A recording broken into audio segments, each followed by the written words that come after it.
এই মার্কেটে সেরা ব্যবসায়ী আমি। মাসে লাখ টাকার উপরে আমার ব্যবসা। রিজিকের মালিক আল্লাহ। আমার জন্য যা বরাদ্দ আছে তা আমার জন্য আসবে ইনশাল্লাহ। গ্রামে চলে যাচ্ছে, আমার আর শহরে থাকা হবে না। বাবলু ভাই, চলেন আসরের নামাজটা পড়ে আসি। তুমি একটা কথা বললে, এখন আমি নামাজ পড়তে যাব? হ্যাঁ, এখনই তো জামাত শুরু হবে। এই জন্যই তো যাব না। কেন যাবেন না? এখন তো এই মার্কেটে সবাই দোকান বন্ধ করে নামাজে যাবে। এই মুহূর্তে যদি কোনো কাস্টমার আসে, তারা কোথায় যাবে? তখন সব দোকান বন্ধ হবে, আমার দোকানে আসবে। এটাই আমার ব্যবসার পলিসি। এটা কোনো কথা? আরে হ্যাঁ, বোঝো না, এখন শীতের সময়, বেলা ছোট, আসর পড়তে পড়তে মাগরিব, মাগরিব পড়তে পড়তে এসা, ব্যবসা করবো কখন? সেজন্যই তো নামাজ পড়তে যাব না। এই নামাজের সময় কি কোনো কাস্টমার আসবেনি? ভাই ওই জ্যাকেটটা দেখান দিনি। দেখাচ্ছি ভাই, বসেন। দেখলেন তো? আল্লাহু আকবার, আল্লাহু আকবার, এই যা, আল্লাহু আকবার, আল্লাহু আপনার সাথে কথা বলতে চাই, জামাত শুরু হয়ে গেল। থাকেন, চলে গেলাম। আশহাদু আল্লা দেখান ওইটা।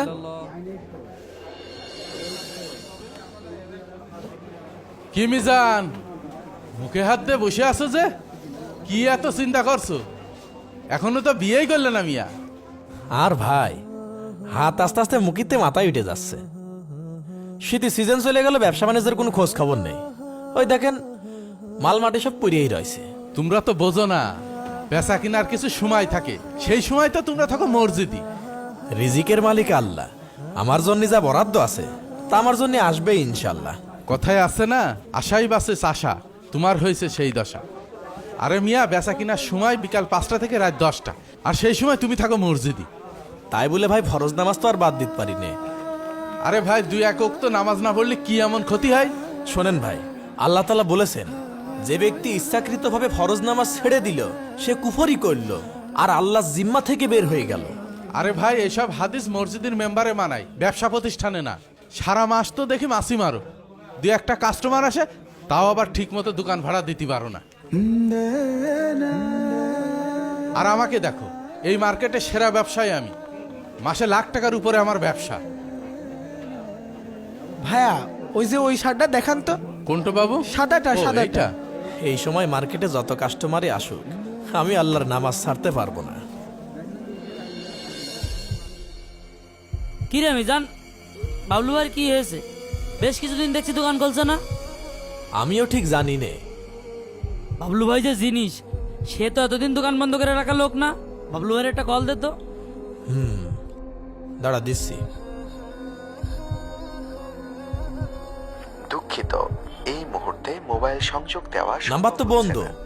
আমার মনে হয় ঢাকায় গেছে মেলা মালামাল কিনতি, ফোনে চার্জ দিতে মনে নেই। তাহলে থাক, আমি গেলাম। আমার কর্মচারীটা স্বভাব আবার ভালো না। গেলাম।